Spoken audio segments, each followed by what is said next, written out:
people, this is Ashley with Music After Dark HTX. Oh my gosh. I hate that intro, but everyone else loves it, so we've just stuck with it. Okay, anybody that's been watching the podcast for a little bit, you will notice that we are back at Lucid Scream Studios for this one, but in the middle of the day, so it's very quiet. It's so quiet. A lot of my earlier podcasts we did here, but it was always on like band practice nights. Yeah. Oh my gosh. Oh, you could hear everything. You could hear everything. So this is going to be fun. Let me do some shout outs real quick. Obviously to Joseph and Lucid Scream Studios for letting me film here. Big Owl, OWL Brewery over in my neck of the woods, the east side. They're a big sponsor now of the podcast, and I film there Mondays and now Tuesdays in August. Super crazy. Okay, so this is going to be fun. I am going to just point at you guys and say your name, and your position in the band. We'll start and go around. Oh shit, I should have given it. See, I didn't need a mic. I'm Nate, and I do guitar for Stifler along with some vocals. Okay. My name is Aaron, and I am the frontman, singer. The singer. Okay. I'm Edson, and I'm the drummer / backup vocals. / TikTok guy, right? No. And I am Tony. I am the bassist for the band. Okay. I love it. And what is... vocals also. I love it. And the name of the band is... Stifler. Stifler. Okay, so we're going to jump right into that. How old are y'all?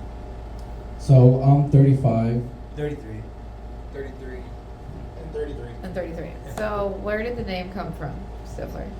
Yeah, so when I was thinking about starting the band, I was listening to a lot of AC/DC. And I was just like, man, like these guys are fucking old as shit. And they're still killing it. So I was like, you know what, like when I start the band, I think I'm gonna just do something that that I can keep the party going. And it kind of resonated back to American Pie reunion. And the whole movie they were talking about like what they said in their yearbook. And at the end of the movie, Stifler says, I just want to keep the party going with my boys. So that's pretty much just where the name Stifler came from. So yeah. That's what I thought it was, but I was like... Everybody always thinks it's Stifler, but I'm like, it's Stifler. It's Stifler, no, because I had a couple people, they were like Stifler's mom, and I was like, yeah, I think so. I think that. I love it. How long have you guys been together? Is this the original members? No, it's not the original, Okay. no. So I actually started the band in like at the end of 2021, beginning of 2022. So yeah, so I started the band, but with this lineup, we've been with this lineup for, I want to say maybe like 3.5 months now. This is Tony's 6th show with us actually, so he's. Are you the baby? Are you the baby of He the just group? came in and he's rocking out, he's killing it. But so yeah, Wow. so since 2022, but with this lineup, 3.5 months or so. So you're the one that started it originally? Yes. Okay. Did you always wanted to be in a band? Were you in other bands before this, other projects? Yeah, Or so I was was this in your another first one? band before, Okay. called Nothing Lost. That was my first introduction into like actually being in a band, playing music. I had always wanted my own band. I never had drums. I wasn't even really a drummer, but eventually I was like, I want to start my own band. And if it wasn't for Nothing Lost, I wouldn't have been introduced into the punk scene in San Antonio. So yeah, and then when they let me go, that was my opportunity to do what I wanted to do. That's cool. That's cool. So you, and then who joined you? Who came next? So it was Nate that came next. Okay. How'd you find Nate? Do you guys know each other? Yeah. Well, you can tell that story. Yeah, so I also He's had like a- Craigslist. We found him on Craigslist. Actually, no. it's Is a it? little Oh more my God, interesting. is it? He's the Craigslist. Oh, is it? Oh God, this is The gonna be so Craigslist one over good. here. I love it. So we'll get to that story soon. But yeah, so I had a band before, a band that didn't go anywhere. It was around like 2019, 2020. So like COVID-ish time. Kind of COVID-ish-y. Okay. It started before COVID, but then I think COVID kind of like, that basically kind of killed it off. Like it just never went anywhere. But anyways, my cousin is a bassist. And so years later, fast forward to end of 2022, I just get a text at like, I don't know, maybe 8 p.m. at night on a Friday. And he's just like, hey, cuz, still play guitar? I was like, yeah, I still play. And he's just like, want to be in a band?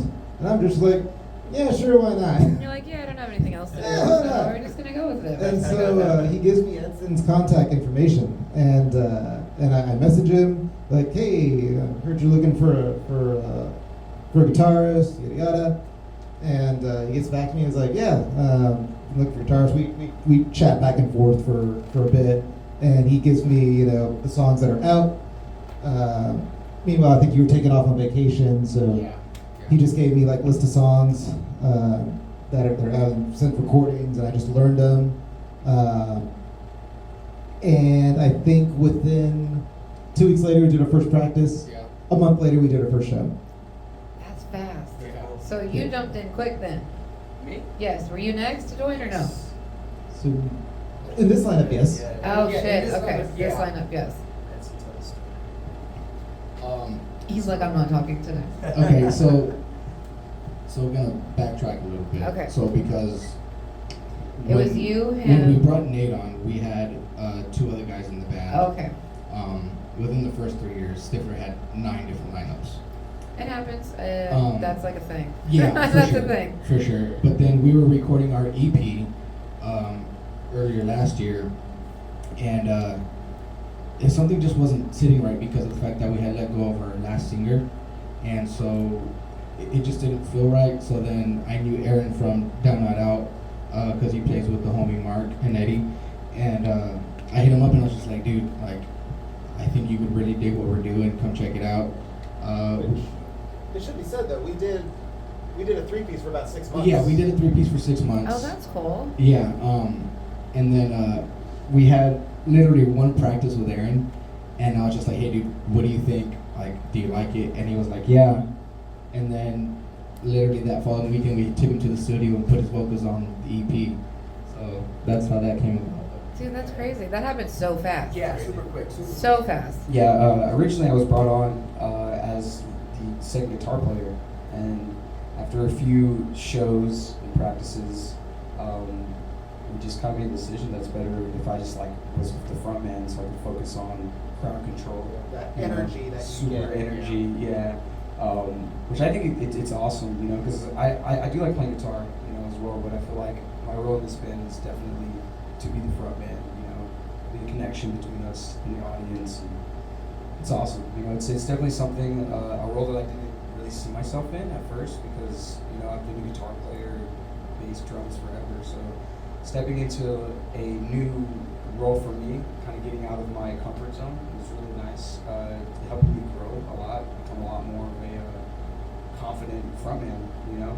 And so I really like being brought into the band at that level, and we haven't looked back. We've done shows ever since. Dude, I love that. And then there was Craigslist. Yeah. Is that what? Yeah, so about that. Oh god, I love it. So I think when I decided to go to Craigslist, I was actually playing with like a hardcore band.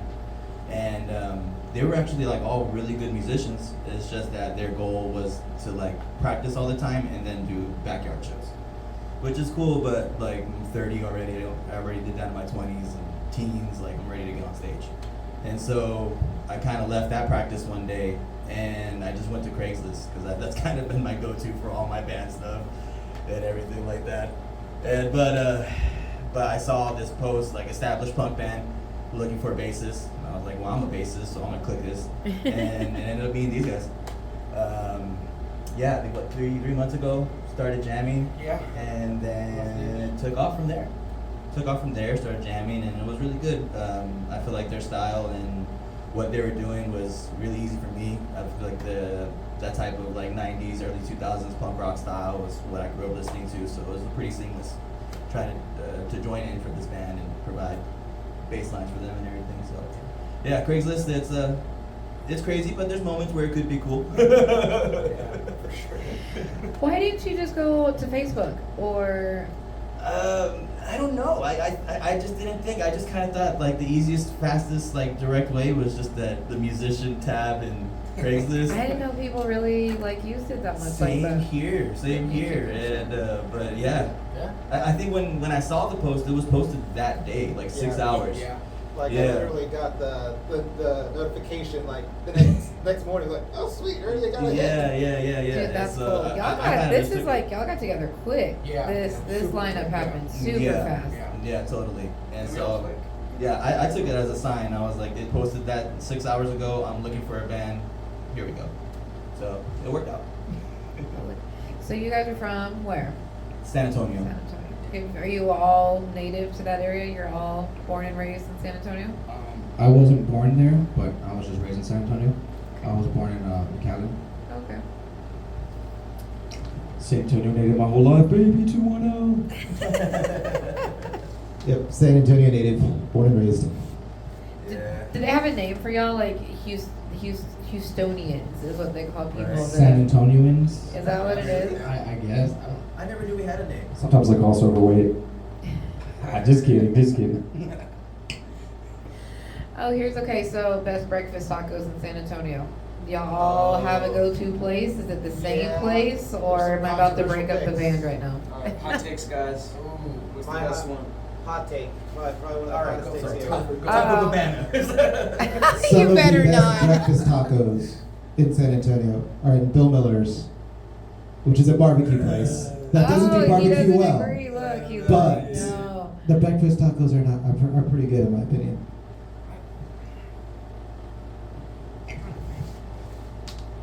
It's just a little spot right off of O'Connor Road at 35. Get some breakfast tacos are like this big for like $6. It's called like Alamo Taco House. Right there. It's probably my choice or Eric's Tacos at night. Yeah. Oh yeah, Eric's tacos. So I'm not a big fan of like breakfast, but I will eat some breakfast tacos when I want to. But lately, just as like tacos in general, there's a new place off Petrenko called Mariachis, and that place is just delicious. That hits the spot every time. It's Jenny's. Jenny's is the best place. Every time. Consistency. Every time. You don't get it to go, eat there. It's a little shady, but eat there. That's plates the are- best places. That is the best places. Yeah, there's a difference. Like you get it to go, tacos are kinda skimpy, you eat there, they fill up your freaking plate. Jenny's tacos right off of Caleva, right next to Taco Lisco, don't even bother. Jenny's. I love it. I love it. I love it. I don't even know about that one. Uh-oh, it's look, good. we're all It's gonna go good, like- man. Religiously I'll go there. Dude, I love it. So, how long have you guys been do this individually? I guess. Did you always know you wanted to be in music or a musician?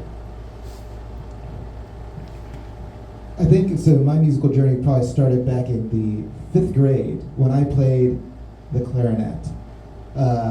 Obviously, I didn't stick with the clarinet. When I was in high school, I was like, yeah, I want to play guitar. I got my first guitar probably junior year, and I always wanted to be in a band.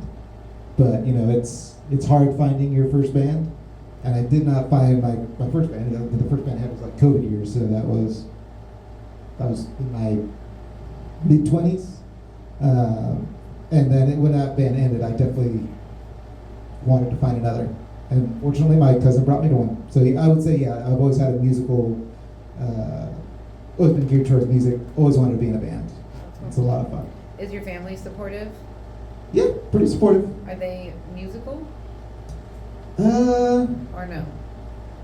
one of my sisters is. Oh, okay. And then, of course, like I said, I have another cousin who's in a band himself. And there's a few others that are musically inclined, but probably me and my cousin are the most so. That's cool. So for me, my journey started probably right around freshman year of high school.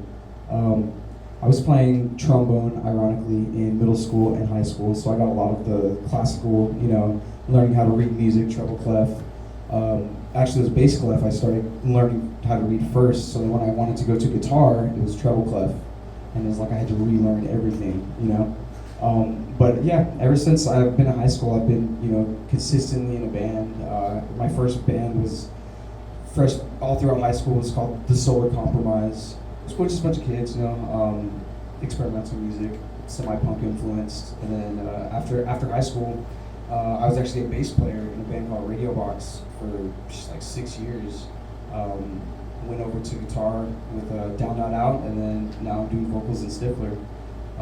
Music's always been a part of my life. It's something that has always been the end goal for me, you know. So at the end of the day, I've always wanted to set myself up to be able to just be playing music, you know. So it's always been the end goal, you know. I just love it. It's the one place that is you're able to express yourself in any kind of way, and at some points it feels like it's the only place that, you know, we can actually fully express ourselves. So for me, it's always been ingrained. It's gonna be there with me till I die. So yeah, you know, I'm here and I'm not going anywhere. For me, I want to say I wanted to be in drumline when I was in, I want to say, my 8th grade year. Did the drumline thing, then the notes came about, and I was like, I don't want to read this, I just want to play. So I lasted maybe about 2 months, ended up quitting. And then one day, one of my cousins got a drum kit, and I was just like, oh, this is sweet. Like, here's an actual drum set, I can actually hit this. So, yeah, you know, I just finally started figuring out, like, oh wait, that's what that is, that's what that does. And, okay, cool. So ever since then, I've always just wanted to be a drummer. And then I didn't actually really start playing consistently till 2017. So yeah, and then ever since then, I've just been doing it, and it's my safe zone. I just love what I do, and I just want to keep doing it. So yeah. I love that. Are you in any other bands or just this one? No, just this No, one. we have a huge drummer shortage in Houston, so. Oh wow. Dude, every drummer that's been on this podcast is in like 2 or 3 other bands. Yeah, It's drummers crazy. are a dime a It's dozen. super crazy. Oh, Sure. Good drummers. Yeah, it's hard to find a good drummer. Good drummers are hard to find. Once you find one, you hold on to them like gold. Cherish them. I think I started about my last year of middle school, I think 7th grade. I started playing guitar, and I was trash. I was like completely self-taught, and I would just put like System of a Down really loud, and then put the distortion on my amp really loud, and be like, it sounds good enough. But one day I turned down the music, and I was like, oh, that's bad. But I realized I was really good at playing 1 or 2 strings at a time. So I was like, all right, let me try bass. And I think bass was a natural transition for me. Music's pretty much been in my life, all my life. Probably when it should have. I remember being like in my like Power Ranger like underwear and like listening to like Tupac and Biggie with my dad, like Zapp and Roger and stuff like that. A lot of rap and R&B and stuff like that. And so I think the bass was just like a natural go-to for me. But yeah, I think we've been playing bass now for about 15, 16 years. And yeah, been loving it. Like I think that I can fully express myself through the bass, make something groovy, and I really, really love that instrument. Dude, I love that. Let's talk about how I even met you guys, because I'm from here, I live here, and you guys are in San Antonio. Yeah. I literally hit you guys up on the Tickety Talk. Is that working for you guys? Is like a good marketing tool, or is it like overwhelming? Do you get a lot of like it's a little BS and overwhelming, stuff? just because like I guess I had an old mindset of I don't want to do social media, you know, and it just sucks that that's what music is coming down to now. It's like you're not a musician, you're a content creator. Yeah. So I've always been like I've always wanted to say no to doing that. But you know, we were promoting the tour, so I did a video, and I was like, okay, you know what? Let me try to post it on TikTok, and I did it, and then you hit me up, and yeah, that's how we're here. Like, So it's holy cool. shit, y'all are coming to Houston, yay! Yeah, thank you. Thank you for having us. It's weird how like vital of a role of social media is to musicians now. Like Yeah. Ella Getson says, it's like, yeah, we got to be like masters of our craft or instruments, but then we also got to be, you know, media manager, promoter, you know, essentially everything, you know. So it's a lot, you know. It's definitely a commitment being in a band. And it's coming out it's a here. business, right? I It- mean, you it- have to treat it like, It- yeah, okay, it's it fun, is. and you're like rock stars, so you really have to treat it like a business. But it's weird because you don't want to take your passion and try to monetize it, right? So it's like, where's that thin line between like, all right, we're just pumping stuff up to pump up the business side of the band, or here's a creative like expression side of the band. So finding that middle ground can be kind of hard sometimes. We actually brought somebody with us on tour this time to help us out doing videography and stuff like that, because I feel like there can be a line that crosses to where it's just like we're taking so much attention into making posts that it's like we're not writing songs, you know. So we have to like find that middle ground to be like, all right, getting it out there, promoting, and then we're still writing songs and pushing forward as a band. Yeah, so it's really weird. It's really weird now. Like, I mean, when I was a kid, it was, I mean, obviously it was like MySpace when I was a kid. Like, you know, cell phones weren't as common, you know, and You'd have flyers on your car and shit, right? yeah, Like, yeah. Like you'd have to go print out the flyers and, Yeah. and go and drop them off at like Guitar Center and shit like that, you know. So, but it's crazy because there's a whole new generation of musicians that like this is all they know, you know. They've never had to go and put out flyers out there or go to the dive bars and convince them to let us put their flyers on the bar, you know. And you know, so it's cool because it's like I feel like we, at least in our age, we got to experience kind of both, you know. Yeah, that is We got to experience like, all right, the like boots on the ground, let's promote the band, and then now it's like the all right, let's be the keyboard warriors and promote the band. You know what I mean? So it's just kind of weird. How is it in San Antonio? Is it hard to get into venues there? Do you have to go through like a booking or promoter type person? So getting shows in San Antonio's, I'm not gonna lie, it's pretty easy. But especially because we've been in the scene already, so we know people. Aaron actually has a CBD shop, and he holds shows there, so that's sick. So we always have that. But That helps. yeah, no, Shit. it's awesome. It's awesome. It's awesome. He's a great dude, and he does so much for our punk scene. Not even just the punk scene, but just the music scene in general. But it's super easy to book shows. The hardest part is getting people to actually go and support the bands. San Antonio is very shitty when it comes to We that. have that problem here too. Yeah, I'm assuming it's a Texas thing. I don't know, but yeah. They're like, wait. I got you real quick. Yeah, like I feel okay. San Antonio is dying for a scene. Like they really want to rival Austin. They really want to rival all the other cities that are known for like music and everything like that. I just feel like it's really disenfranchised. Getting the show is completely really easy, but I feel like promoting kind of is slacking a little bit. And then also everybody's saying they want a scene, but they don't want to go out and pay that $5, $10, $15 at the door, buy merch. And if you want a scene, you got to nurture it. You got to feed it. You got to actually do more than just say yay and support it. You got to actually go out there. And so that's what I would like to see in San Antonio, is that put your money where your mouth is. You really want that scene, you really want the music, you really want the art, feed it. Support local shows. That's all I gotta say. You know, a lot of times we'll have, we'll book shows in San Antonio, and it's crazy because it's like we'll have people, if we're playing like in Austin, they'll like not come and see us in San Antonio, but they'll drive to Austin to see us play. It's just like it's this weird like veil over all the same like.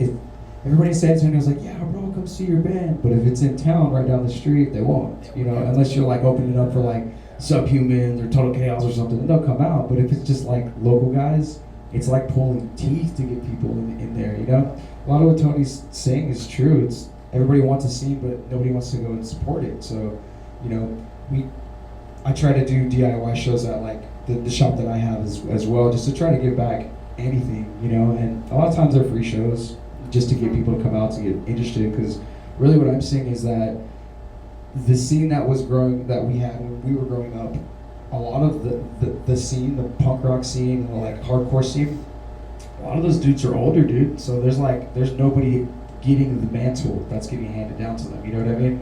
So it's all a bunch of old dudes coming to punk rock shows, but then there's like no like younger generation. We gotta try to hand them the baton, you know? So I feel like it's this weird game of like, all right, what does the younger crowd, what are they receptive to? And how are we gonna like kind of play that to get them interested in like our thing, you know what I mean? Dang, I would have thought, I'm really surprised, because it's hard to get people to come to shows in Houston, because you hear people joke like, Houston's an hour away from Houston. Yeah. Oh, right? yeah, Do you know what I yeah, mean? It's yeah. so far. Like 19th hole is in Spring. BFE's over in like Jersey Village. White Swan's kind of near downtown. Black Magic Social Club. Then you have like Scout Bar that's all the way in like NASA. Okay. Wow. Everything's really spread apart here. Yeah, so I mean, we don't have like a 6th Street or a Riverwalk. I mean, everything is. Okay, I live 38 minutes away from this studio on the east side. Do you know what I mean? Like, Yeah. everything is. So I just figured that's why we have a hard time. Do you know what I mean? In a lot Yeah. of our venues, it's hard to pick which show you're going to go to because venues are so spread out, right? Right. Like there could be 2 really good shows on the same night, and it's like, Cities divided. shit, who, you know what I mean? Yeah. Who, I Yeah. call it the north and south divide, but whatever. Does Houston have like a pretty good like rock scene? Because you know you always hear about all the rap scene here and everything like that. It's big in Houston. I But- say it does, but it's way bigger than I thought it was. Yeah. So this podcast, I've had this going for like a year. This is not what I used to be doing. Like I have a gothic candle company and was like hosting pop-up markets, Oh, that's cool. and I was vending in music venues, right? At like Scout Bar and Winters, and I literally over the last 4 years saw a huge decline in people coming out to shows. Yeah. And they be good shows, and I'm like, what the fuck, dude? That's crazy. Like, seriously. And I was a guest with a bunch of rappers on another podcast, and I was like, how do we get these people? You know what I mean? Like out Yeah. of Houston, because a lot of these bands have a hard time even booking in other cities. Do you know Right. what I mean? So then they're just kind of like playing at the same places all the time, right? Which, why am I going to go see them this Friday if I have something else to do when I know in like 2 weeks I can go see They're them? gonna go. Okay. Yeah, I see You know you're what I saying. mean? Yeah, Like, yeah. and there's that, okay, and there's not a right or wrong answer, obviously, but do you know what I mean? Like, if you're playing all the time. Yeah, it's gonna kind of lose its appeal Right. after a little bit. I think it goes into.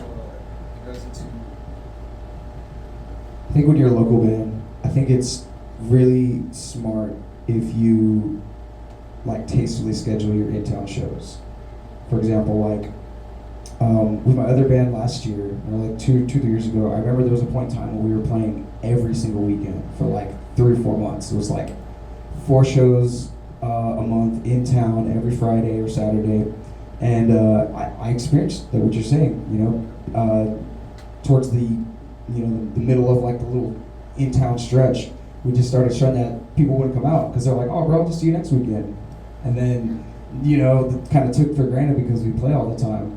So that's when we decided to like, all right, let's tastefully schedule shows in town, right? So we're gonna do like maybe 1 a month in town, try to do 2 or 3 out of town in that month, just to kind of spread it apart so that when we play in town, we could bring new material every time. So the guy who's seen us in town 2 or 3 times, he come and see us again, he'd be like, oh dude, I like to see you all every time because you play something new every time. That's smart, actually. That's really smart to do it like that. It's like drip feeding content. You're like, hey guys, we got a few new songs, and we'll play like 1 or 2, and we'll wait a month, maybe slow release another one, maybe, but it just keeps it so that the set's fresh. The show, it still has a new life being breathed into it every time. There's still something new that we could do. We could tighten up, do tricks. We started messing around with doing stage kind of performance things, where we kind of have like during certain songs, there's little skits that we do. We have certain, songs we'll extend so that we can talk and thank the other bands and kind of talk to everybody else, but it's all baked into the performance, so it kind of seems seamless. And I feel like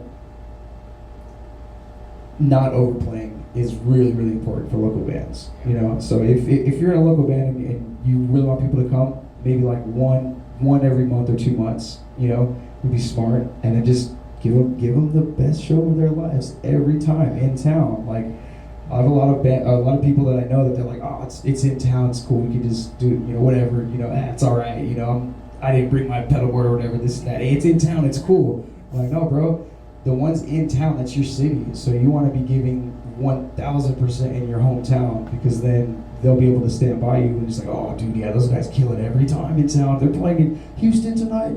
I'm gonna hit up my Houston homies. You know what I mean? Yeah, that's So it's like awesome. Yeah. word of mouth is mega important. Dude, I love that. That's actually. So I'm assuming networking. Y'all are big on the whole networking, right? Because how did you guys get on this show tonight here in Houston?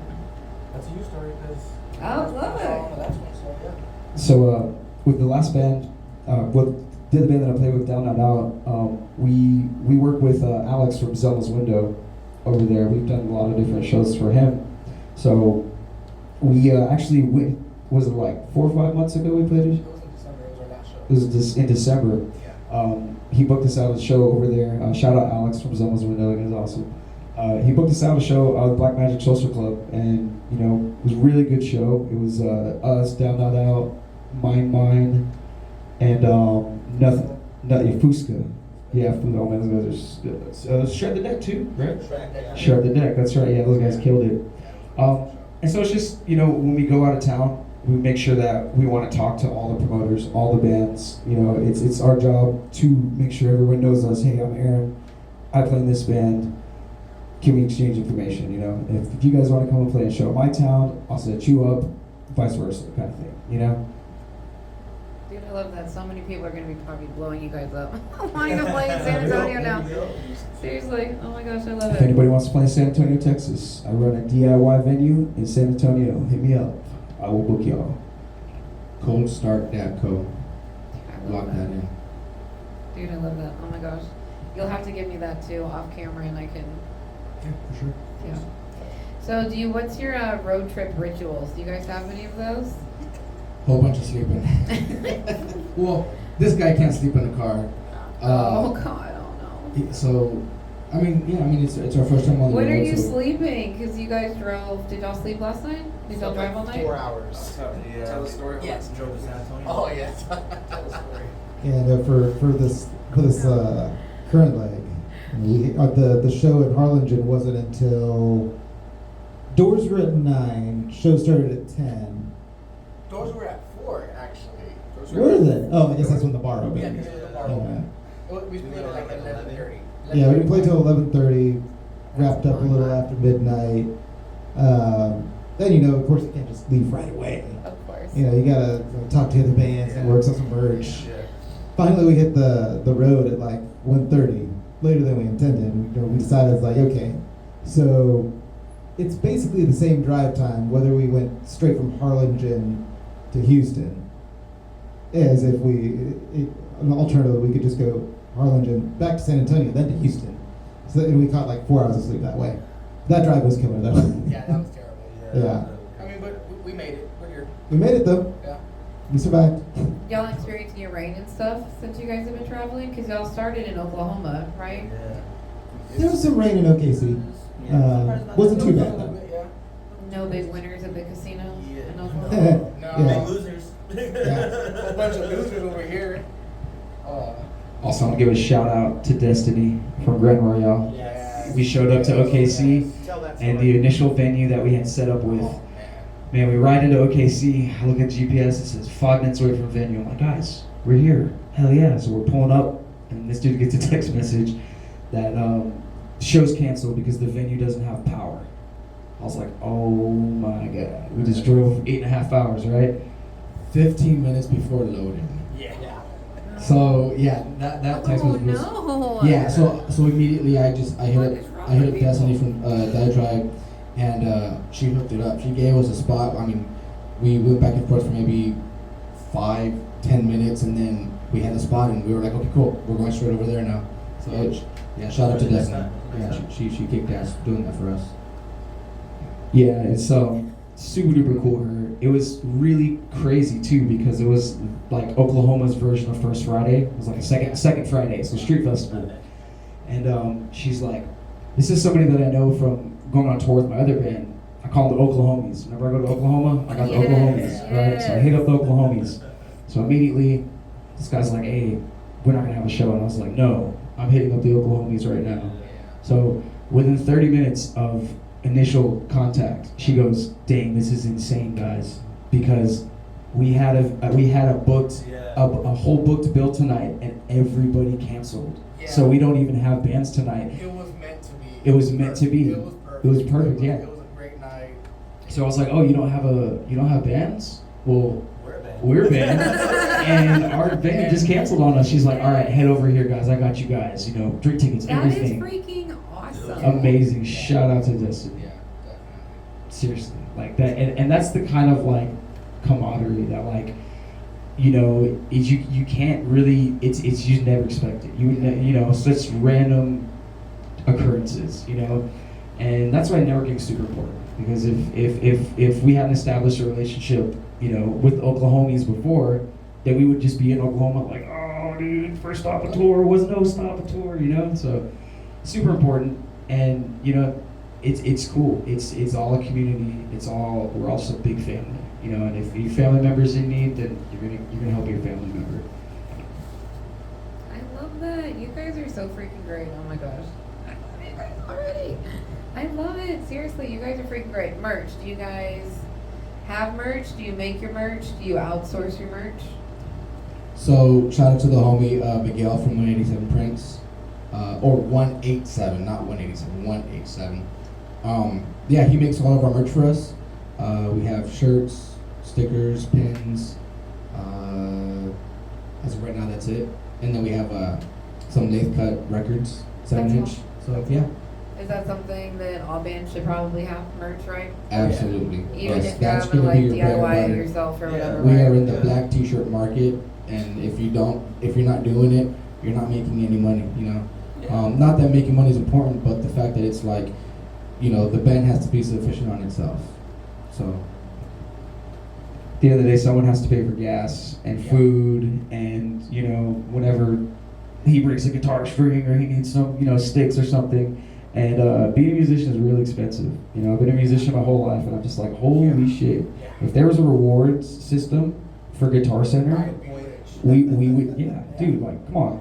I'd have the Guitar Center truck out front. You know what I mean? I spent so much money there. Yeah. But it is one of those things that's like, it's kind of hard to talk about because you're like, oh, bro, this is like a passion. Music is my fucking passion. But at the end of the day, like, overhead is a thing. You know, the band, it costs money. We all pay money out of every month to have a storage unit that we can go practice in, so we can have undisturbed practice. You know, so it is one of those things where it's like, yeah, of course, it's not all about the money, but like, you have to have some kind of something that's going to support you. You know, because I mean, we're just normal guys, you know, all of us working, we have kids and families and stuff, and so for us to take time away from our families, we have to like at least be able to like pay for gas and, you know, food and stuff like that. So merch is the way to do that, 100%. If you were in a band and you're not selling merch, So you're doing it much. wrong. Sell some merch, guys. So much. T-shirts, I mean, we could do, you can even make your own merch, you know? Yeah, a lot of, you could even do that now, right? Because Yeah. you can My buy first band, I had- t-shirt presses and all that. Yeah. all I that used stuff. to get a white T-shirt, and then I would cut out a stencil out of cardboard, and I just spray paint it with fabric spray paint. You know, quick $10 shirt. You know, but it looks cool. You know, you can't just look like doo doo because no one will. If someone has a picture of that, send it to me. So let everybody know, which even though we'll talk about it anyways, even though you guys are playing tonight. So where are you playing tonight? Black Magic Social Club. I love it. So exciting. You guys, you played there before. Yes, it'll be our second time playing there. I love that. And then you're in Austin tomorrow. We're in Austin tomorrow at Chess Club. And then you're done, right? And then That's we're done, it? and that's it. And then, That's it. yeah. Are you For a guys- little bit. For a little bit. Just, For just a little bit. we're gonna take a little break, maybe start writing some new material. So who does that? Is it, who writes? Is it a So group thing? Is collectively, it- as a whole, Okay. we're a band. You know, there's no control. It's not like, hey, you do this and I do that. No, we all pitch in and we do our part as band members. It's called Stifler. It's not called Edson or Nate or Aaron or Tony or anything like that. It's Stifler. So we all write together. Okay, I love that. How does the process work? Do you guys have the words and then you're trying to match the music? Sometimes, I Or mean, are you guys hearing music and then trying to match words to it? So there's times where, like I'll hear like a drum fill or a drum lick or whatever, and I'm just playing along and I record it and I'm like, hey guys, I recorded some drums, and I'll be like, hey Nate, see what you can add on to this, and then he'll do that, and then sometimes lyrics will come after that, and then bass, or sometimes it's lyrics first, and then Right. we write around that. So it's always different. We don't ever approach every song the same. There's not one set. Like, One Yeah. set way to do it. So- Yeah, Where are you guys on everything? Spotify, Yep. Apple, everywhere. everywhere, all Yep, the things. everywhere. Yeah. All the screen, all the major screen. OnlyFans also. Don't forget that. Do you? OnlyFans. Do you? I No, love we it. I don't. love it. I love it. Maybe I should. Shit. Stiffies. This Stiffies all day. Yes. Be the real Stifler. Oh my gosh, I love it. Oh my gosh, I love it so much. What else? What else? What else? I'm excited. I'm gonna come see you guys tonight, actually. Awesome. Awesome. Oh, Yeah, yeah. that's why I was like, okay, what time are you guys playing? It always seems to be later at Black Magic Social Club. It seems like they start Yeah. later. Yeah, I tried to do a 3-band bill, and then Alex was like, hey man, no, we need a fourth. It's gonna be a late show, so we're like, okay, cool. So then we'll add a fourth, and we did that. So yeah. Is the last spot the headlining position? Is that the best position to be in y'all's It y'all's depends. area? It depends on the venue sometimes. It just venue times, I guess. Yeah. But we took the last spot just because Black Magic Social Club does get pretty popping. So I think it's best that we take that spot for That's us, true, you know, we since do. we are on tour. So not trying to be greedy or anything like that, but you know. So. No, You that's know, cool. like, For bands that are starting out and you're doing your first tours and whatnot, sometimes you may think that you want the headline position, Yeah. but again, depending on the venue, depending where you're at and in your stage of getting out there, sometimes it's best to take like the third spot or maybe right in the middle, Yeah. because sometimes it's those your closer that's a local band that has their own their own followers, and they help bring in people. Yeah. So it just depends. It varies for every show, for every city. That's cool. Have you guys okay, besides you went to Oklahoma, have y'all been any further than Oklahoma? That's the furthest that the band has been so far. Okay. That was actually our first out-of-state Okay, show. So that was a big step for us. I know, more of those I'm sure are gonna be happening. Yes. Do y'all do a lot of does San Antonio get festivals? Music festivals, is that a thing in San Antonio? So there definitely is music festivals. I wouldn't say anything as big as like Austin City Limits or anything Right. like that for sure. I don't Houston doesn't have any. More, so- yeah. There's a lot of DIY happening in San Antonio. There is a few people just recently over the past couple of years that's starting to bring in bigger shows. Like I think today they're actually doing a free "I Set My Friends on Fire" show in San Antonio. Oh, that's right. Yeah, so and it's the same people that did that one that did last year. They did this a very emo Valentine's, and they brought like a whole bunch of like big touring bands. But that's just a recent development. You know, for a while there was not a lot of music in San Antonio. There was not a lot of festivals. You know, we had the Oyster Bake, which is like a San Antonio promoted thing. The city of San Antonio puts that one on. man, we used to have River City Rock Fest. Yeah. River City Rock Fest. Yeah, River City Rock Fest used to be one too, but That died off. it's kind of you can see like the helms are being passed down, you know. So we used to have the White Rabbit, which was like the big venue in San Antonio where all the touring bands. Then it became the Paper Tiger. Now we have like Vibes Underground and the Rock Box, which is like probably the biggest venue in town that can host the biggest bands. But there is a few people that are starting to bring festivals back, and that's something that I would love to see, and I would love to be a part of that, you know, 100%. But as of right now, there's only a few and far between in San Antonio. If we can change that, we're gonna do it. Seriously, I will help support that. We don't have any in Houston, so Really? they used to have one back in the day, and it was always like the first weekend in June, which it started getting like raining out all the time, right? So it was like, you know, they need to bring it back, and it's hard. Houston gets super hot, right? So you have to be very like That humidity. Yeah. May to like I got ooh slapped. October sometimes even. Slapped in the Like, face as soon as I opened that door today. Ooh, It was yeah, it's- terrible. Like we thought it was bad in San Antonio. Now they Oh no, it's a whole thing here. So there is one festival that I personally put on every year. I do it at my shop. It's a smoke shop, like a glass shop, but we have a huge warehouse venue space. So every year I try to do one called Shreddies and Headies, which is a punk rock, skateboarding, live glass blowing event. So I have skateboarding teams that have been working with me right now. This will be the fourth year that I'm going to do it next year. It just passed in May. And Days Skate Crew and Ugly Skate Crew from San Antonio, Texas, shout out to y'all. They come every year and they put on a massive display of skateboarding. We usually have 2 stages, punk rock bands, a lot of local bands. I try to get a few out-of-towners that I know to come in, and then we do live glass blowing. Every year we have a guitar shred off for $100, which is always fun. And it's just like a big celebration for San Antonio's punk rock skate scene. You know, we have vendors roll up.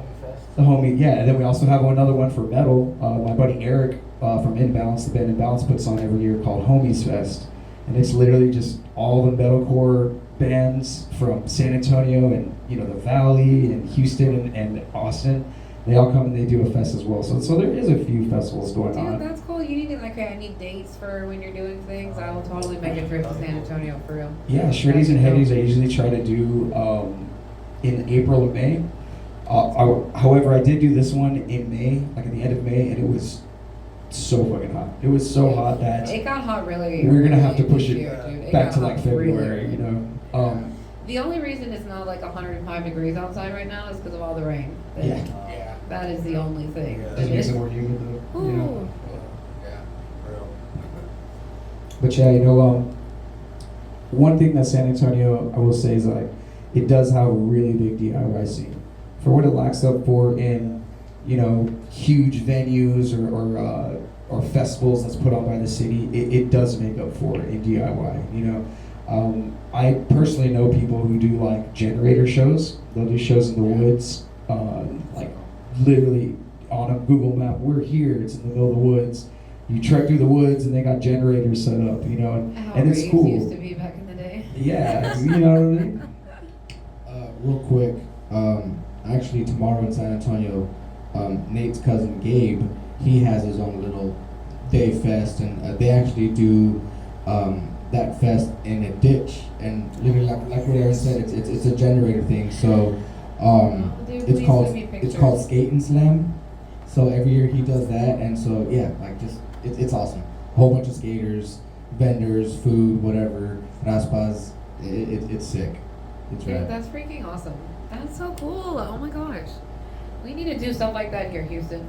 Damn it. That sounds really cool. That's cool. You hear that, Houston? Seriously. Get on it. Seriously. Fuck. You can always hit up Stifler, will help. I'm being so serious. Like, we need to.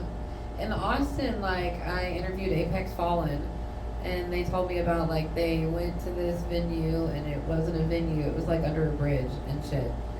And then I was like, bro. They're talking about the tunnels. Yes. Yes. So yeah, that's a Dude, notorious that shit's spot in cool as Austin. Fuck.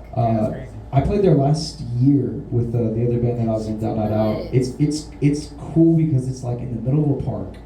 You're just walking along the trail in the park, and then it comes to this part where it's like there's a ditch.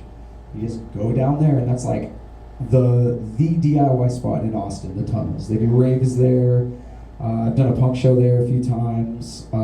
Yeah, it's huge, and it's crazy because it's literally like I've seen these dudes do DIY like raves, and the tunnel's filled up with water.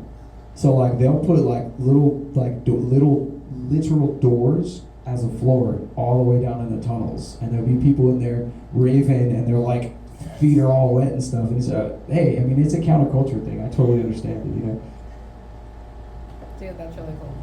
That's cool. I love it. It's so exciting. So, any more shows after y'all get the one tomorrow done? Are y'all taking a little break? Do y'all have a bunch we of have stuff? we have taken a few weeks off, Okay. but then August 9th, we just got put on a bill in Corpus at a Black Monk Tavern with Longfall. Shout out to the homies Longfall. Yeah, that'll be our next show, and then I think after that we don't nothing lined up, so it's kind of just like figure out what we gotta do next, and It's back to school time, so everyone's gonna be busy. yeah. Especially this guy over here. Well, I mean him too, because he's got kids. But this one over here, man, he has a basketball team. Nice. Shout Almost out. there. He has 4 kids. Okay, shout out to Blake and Just Fan Fiction. He's got like 7. So yeah, he definitely has a basketball team. I love it. Any shout outs do we want to give to anybody? I can't think of anything right now. Shout-outs. I'd like to give a huge shout out to you for having us, first and foremost. I'm so excited Thank that you y'all so agreed much. to this. It's Seriously. been amazing. I give a huge shout out to Alex from Zelda's Window. Shout out to Destiny from Grand Royale. Shout out to Gabe from Ignoramus, and that's the band that his cousin plays in. Gabe, Ignoramus, check him out. Give a shout out to my bandmates for being the fucking best friends that I could have, and shout out to y'all, all my listeners, everybody. Thank you so much for the support. Check out the new album that just came out. We actually have 5 new ones that we're cooking up right now. 5 new songs that Are sound. you guys really? Yes. Actually, Actually. here we go. We actually have enough for a full length. It's kind of just dialing in everything and just kind of like, okay, we're gonna do this, do that, whatever. But we pretty much have enough for a full album, and that'll be coming soon, hopefully. That's so exciting! Yay! First album with the new lineup too. Oh yeah, it's gonna be sick. It's gonna be We're gonna play around a little bit, kind of experiment, just kind of see like what falls organically into what we want to do. Yeah, it's gonna be different. It's gonna be sick. I'm excited. Yay! I'm so excited. This has been so much fun. And I'm super excited to see you guys tonight. I'll probably obviously do some live and stuff later tonight. I'm excited. Y'all are going to kill it. Thank you. Y'all are going to kill it. This is awesome. Yay! What else? Did you have anything else? I want to thank the city of Houston for having us in this beautiful city.